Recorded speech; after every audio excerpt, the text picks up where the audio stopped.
Hello, bonjour tout le monde, j'espère que vous allez bien. Moi, c'est Yolande Choma, je suis pasteur à Fila Cité de l'Exaucement. Alors, nous allons passer quelques minutes ensemble avec vous et je vais vous parler de l'exaucement. En fait, l'exaucement, c'est un peu comme le mélange de beaucoup de choses, un peu comme ce que j'ai mis aujourd'hui. Un peu de vert, un peu de noir, un peu doré. C'est ça l'exaucement, parce que dans l'exaucement, il y a un mélange de consécration, un mélange de sacrifice, un mélange des offrandes et aussi un mélange de prière, mais beaucoup plus aussi un mélange de la foi. Alors aujourd'hui, nous allons commencer par la foi. Et pour savoir un peu plus sur la foi, je crois que nous allons aller dans ce qui est écrit par rapport à la foi. Restez avec moi et nous allons aller ensemble. Que Dieu vous bénisse. Alors, nous sommes dans Hébreux, au chapitre 1er. Nous allons prendre le premier verset, le deuxième, et puis nous allons aller dans le quatrième, et puis on va finir avec le 6e verset.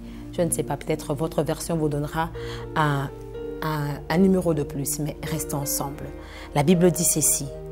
Or, la foi est une ferme assurance de choses qu'on espère, une démonstration de celles qu'on ne voit pas. Pour l'avoir possédée, les anciens ont obtenu un témoignage favorable. Verset 4. C'est par la foi qu'Abel a offert à Dieu un sacrifice plus excellent que celui de Caïn. C'est par la foi qu'il fut déclaré juste. Dieu approuva ses offrandes et c'est par elles qu'il parla encore, quoique mort. Pour finir, nous sommes dans le verset 6. Or, sans la foi, il est impossible de lui être agréable, car il faut que celui qui s'approche de Dieu croit que Dieu existe. Quand tu t'approches, il faut croire qu'il existe. Et de deux, qu'il est le rémunérateur de tous ceux qui le cherchent. Waouh! Qu'est-ce que la parole de Dieu est merveilleuse.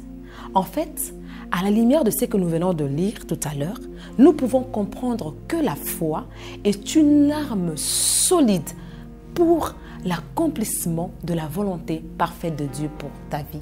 C'est-à-dire que dans la bataille de l'accomplissement de la volonté parfaite de Dieu pour toi, tu as besoin de la foi. J'ai dit mieux. Pour l'exaucement de ta prière, la foi est une arme solide puisque nous parlons de la prière.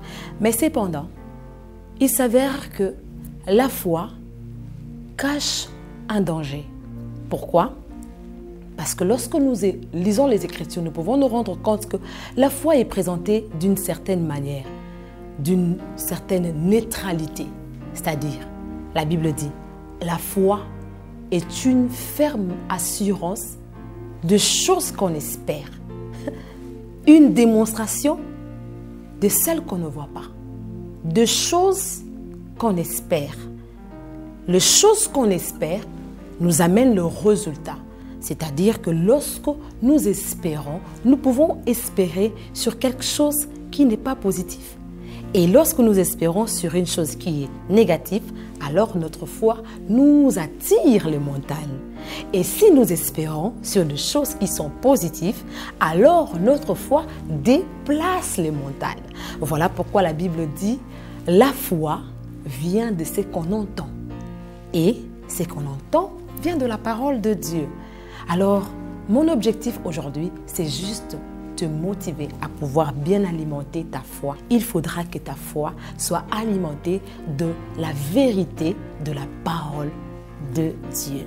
En fait, la foi marche. Et cela veut tout simplement dire que nous avons la victoire dans la prière par la foi parce que la foi nous donne une direction. Et la direction que nous donne la foi nous conduit vers Dieu. Parce que la Bible dit, c'est l'Éternel notre Dieu qui est le consommateur de notre foi. Aujourd'hui, décide-toi à alimenter ta foi par la vérité de la parole de Dieu, afin que ta foi attire la direction qui va t'amener vers la victoire de la croix. Car la Bible dit, il est écrit que nous sommes plus que vainqueurs. Que Dieu vous bénisse. et à la prochaine. Merci. Jésus.